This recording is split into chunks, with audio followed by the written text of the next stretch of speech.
Pirena is definitely back. Gani happy ang netizens nga makita ang Pirena vibes ni Glaiza de Castro showcasing her red hair.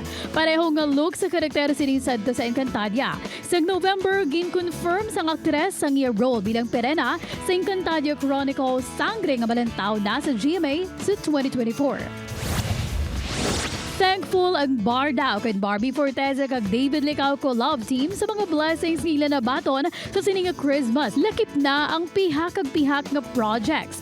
Ganyantis pa man maging super busy sa shoot para sa upcoming Kapuso historical drama series nga Pulang Araw, nagpasalamat na sila sa fans. Ginkakilig naman sang netizens ang promise ang duha nga may prepare na sila nga gift para sa isa kag isa.